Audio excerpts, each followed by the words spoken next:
Buat teman-teman yang lagi pertimbangin buat upgrade dari iPhone generasi sebelumnya ke iPhone 15 Pro Max, saran gua teman-teman nonton video ini dari awal sampai akhir.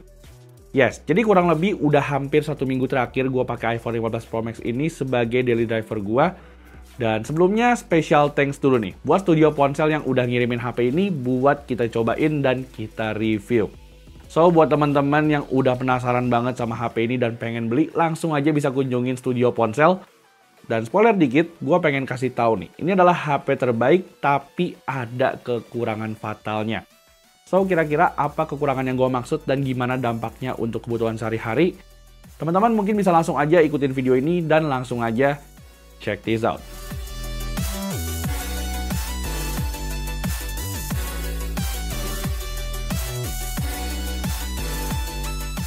Alright, first of all mungkin kita bakal start dulu nih, ngebahas iPhone 15 Pro Max ini start dari sektor desainnya dulu.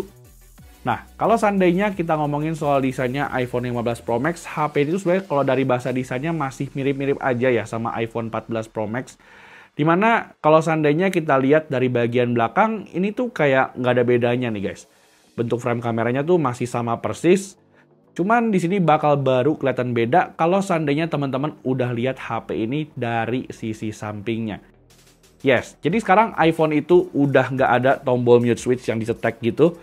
Dan sebagai gantinya di sini iPhone 15 Pro Series itu pakai sebuah tombol yang dinamain sama Apple yaitu Action Button. Ini fungsinya tuh sebenarnya masih mirip sama tombol mute switch. Namun cara pakainya di sini agak sedikit beda nih. Teman-teman harus pencet dan juga tahan tombol ini supaya kita bisa masuk ke mode silent. Ada juga beberapa perintah alternatif yang bisa teman-teman custom di Action Button ini. Dan jujur kalau gue pribadi sih gak gitu masalah ya sama tombol Action Button yang menggantikan tombol mute switch dari iPhone generasi sebelumnya. Nah, balik lagi ke soal desainnya, jujur sekarang gue juga suka banget sama bahan dasar titanium yang ada di bagian framenya. Dimana ini pakai finishingnya yang brush made gitu ya. Jadinya ini tuh nggak gampang bikin HP ini lecet. Dan menurut gue untuk feel di tangannya pun jadi lebih ringan dan juga lebih nyaman. Nah, untuk bobotnya sendiri di sini iPhone 15 Pro Max emang ada penurunan ketimbang generasi sebelumnya yaitu cuma 221 gram aja. Tapi teman-teman percaya nggak nih? Ternyata meskipun HP ini tuh penurunan bobotnya cuma sekian belas gram aja, namun efeknya tuh berasa banget nih. Di sini menurut gua distribusi bobotnya tuh lebih merata ketimbang sama iPhone generasi sebelumnya. Jadinya menurut gua handling di tangan tuh jadi berasa mantep banget nih. Berkat bodi titaniumnya yang bikin HP ini jadi lebih ringan.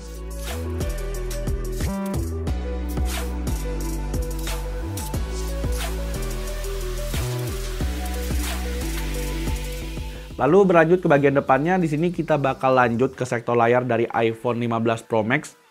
Di sini mungkin kalau seandainya teman-teman cuma lihat dari spesifikasi layarnya aja, HP ini tuh mungkin punya spek yang sama ya sama iPhone 14 Pro Max.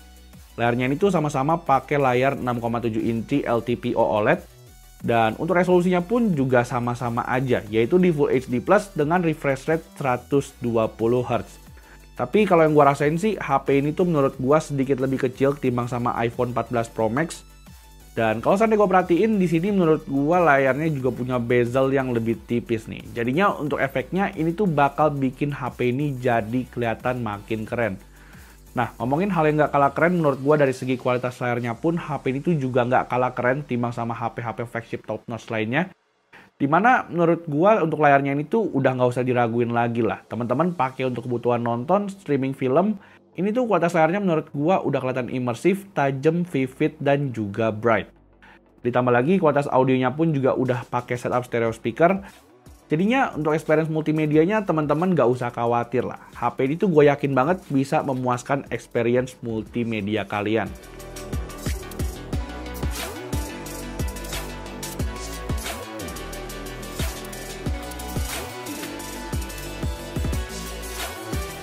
Nah, lanjut sektor berikutnya yaitu ngebahas soal performa dari si iPhone 15 Pro Max.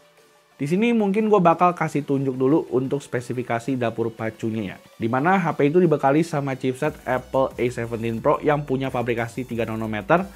Dan untuk RAM-nya sendiri kali ini tuh udah ada peningkatan nih, yaitu di 8 GB dengan storage 512 GB untuk varian yang gua pegang. Di sini untuk skor Antutunya sendiri, teman-teman mungkin bisa langsung lihat aja, HP itu bisa dapetin skor Antutu di 1,63 juta. Dan untuk benchmark lainnya pun seperti di Geekbench, skornya pun juga tinggi banget nih. Dan mengalahkan HP-HP Android yang ada di pasaran sekarang. Terus kalau untuk softwarenya, ini tuh udah pakai iOS terbaru juga, yaitu di iOS 17. Dan buat teman-teman yang nanyain soal jaminan update-nya, teman-teman udah nggak perlu pusing lah. Soal produk Apple pastinya bakal dapet jaminan update yang bakal long term banget. Terus dari segi experience-nya pun menurut gua iOS 17 ini tuh nggak ada masalah sama sekali di iPhone 15 Pro Max. Dan untuk performa gamingnya sendiri buat teman-teman yang penasaran, ini juga gua udah coba pakai Genshin Impact ya. Dan untuk performanya overall sih HP ini punya performa yang udah lancar banget. Gua udah coba pakai Genshin Impact di highest 60 fps selama sekitar setengah jam. HP ini tuh menawarkan performa yang stabil banget di 60 fps. Dan dari segi suhunya pun menurut gua juga cuman anget-anget dikit aja nih, tanpa adanya penurunan performa yang signifikan. Tapi sayangnya meskipun HP ini tuh punya performa yang oke banget untuk kebutuhan gaming, namun sayangnya HP ini tuh punya isu overheat yang parah banget. Dan ini tuh anehnya overheatnya tuh nggak terjadi waktu kita lagi main game berat nih, melainkan terjadinya waktu kita pakai untuk foto-foto.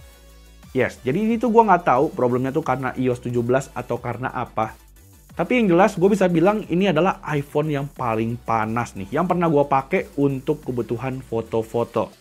Jadinya gue berharap banget Apple bisa memperbaiki untuk masalah bug yang satu ini. Karena beberapa hari ini gue cobain HP ini untuk foto-foto, ini tuh masalahnya merembet kemana-mana nih. Salah satunya yaitu adalah dari daya tahan baterainya. Di sini meskipun HP ini tuh punya ukuran baterai yang udah lebih gede timbang sama iPhone 14 Pro Max, tapi daya tahannya tuh menurut gue malah lebih rendah. Dan isu overheat ini tuh justru malah memperparah dari segi penggunaan baterainya nih. Dan menurut gua akan nggak baik untuk penggunaan jangka panjang. Di sini udah gue coba HP ini untuk pemakaian 1 harian penuh, dan untuk SOT-nya tuh palingan cuma bertahan di 6-7 jam aja. Dan ini tuh jelas aja berbeda timbang sama iPhone 14 Pro Max yang tahun lalu udah kita coba ya. Yang bisa bertahan sampai SOT 9 atau 10 jam. Tapi terlepas dari masalah itu, jujur gue bakal tetap upgrade ke iPhone 15 Pro Max karena HP ini tuh udah dibekali sama USB Type-C. Dan ini tuh menurut gue jadi salah satu alasan kenapa gue pengen HP yang satu ini nih. Karena untuk ngecasnya gue jadi nggak perlu bawa kabel banyak-banyak. Tapi kalau untuk kemampuan chargingnya sendiri, di sini tuh Apple masih belum ngasih statement resminya. Cuman kalau seandainya gue coba untuk ngecas pakai charger third party, HP itu dengan LED monitor bisa nampilin daya 25-27 watt nih. Dan untuk ngecas HP ini dari 0 sampai 100 butuh waktu kurang lebih sekitar 1 jam 30 menit.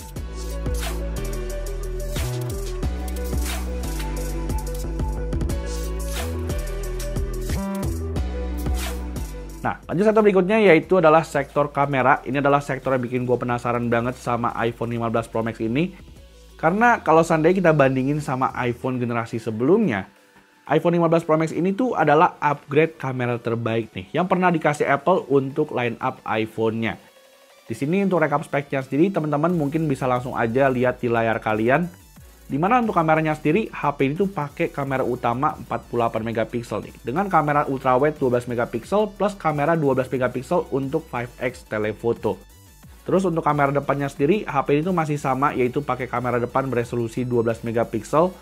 Dan untuk hasil fotonya sendiri, teman-teman mungkin bisa langsung aja lihat sampel foto yang udah gue jepret pakai iPhone 15 Pro Max. Kalau yang gue perhatiin sih, di sini untuk sektor kameranya ada beberapa upgrade yang menurut gue tuh berasa signifikan banget. Dimana satu hal yang menurut gue berasa banget, yaitu ada dari segi dynamic range-nya nih. Yang menurut gue tuh makin kesini makin bagus. Terus menurut gue dari segi detail, skin tone, warna, dan juga exposure, semuanya ini tuh udah oke banget. Dan di sini di kamera utamanya sendiri, teman-teman juga bisa atur focal length-nya jadi 24 mm, 28 atau 35 mm nih, yang bikin penggunaan kamera utamanya jadi lebih fleksibel. Namun sayangnya di sini kekurangannya untuk minimum focus distance-nya ini tuh menurut gua agak kejauhan. Jadinya kalau seandainya teman-teman pengen foto close up sebuah objek dari jarak dekat pakai kamera utamanya, di sini tuh hasilnya mostly bakal ngeblur dan juga nggak fokus nih. Dan memaksa kita untuk mundur sedikit atau malah pakai kamera makronya. Tapi sisi positifnya sekarang ini tuh fitur portrait mode udah nggak gitu perlu-perlu amat. Karena kalau seandainya kali ini teman-teman foto pakai mode foto biasa aja, Tapi di iPhone 15 Pro Max ini teman-teman bisa adjust mode portrait langsung di galerinya nih. Dan ini tuh bikin penggunaan mode portraitnya jadi lebih fleksibel.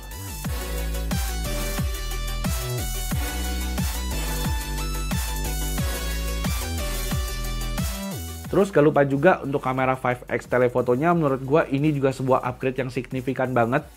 Karena finally akhirnya gue bisa ngezoom dengan jarak yang lebih jauh ya. Meskipun kalau seandainya kita bandingin sama HP-HP flagship kayak Samsung Galaxy S23 Ultra, di sini tuh kemampuan zooming dari iPhone 15 Pro Max ini tuh masih kalah nih, yaitu cuma mentok sampai 25 kali aja. Lalu kalau untuk kamera depannya sendiri, jujur gue ada ngerasain upgrade yang lumayan berasa dari segi dynamic range-nya.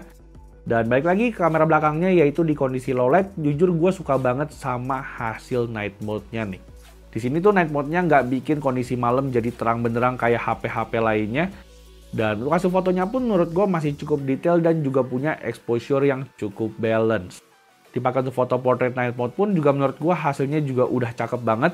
Dan spesial juga buat teman-teman yang nanyain soal gimana coatingan anti flare yang ada di HP ini, gue pengen kasih testimoni yang cukup positif nih. Karena sekarang ini kalau seandainya kita pakein untuk foto dan nyorot ke cahaya, di sini tuh menurut gue flare-nya sekarang udah lebih minim nih. Dan ini tuh beda banget sama iPhone di generasi sebelumnya.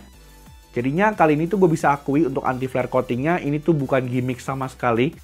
Cuman palingan kekurangannya seperti yang tadi gue bilang. HP ini tuh panas banget kalau seandainya kita pakai untuk kebutuhan foto-foto atau untuk ngerekam video.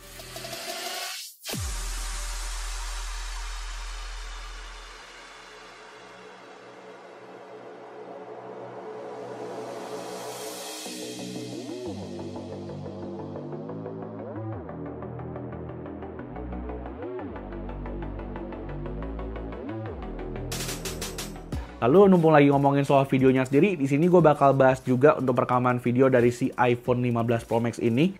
Dimana untuk merekam video, iPhone 15 Pro Max ini tuh bisa nge-record sampai 4K 60 fps nih. Dan untuk hasil perekamannya, gue bisa bilang ini adalah HP terbaik untuk kebutuhan ngerekam video.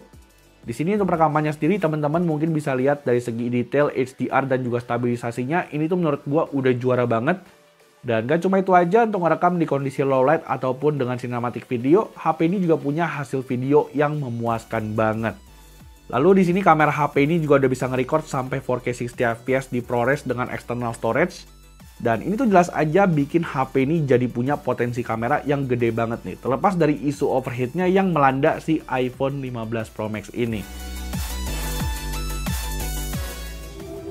So guys, jadi ini adalah sampel recording dari kamera depannya iPhone 15 Pro Max. Dan ya, di sini tuh gue record di resolusi paling tingginya ya, yaitu di 4K 60 fps. Jadi teman-teman bisa lihat kualitasnya kayak gimana.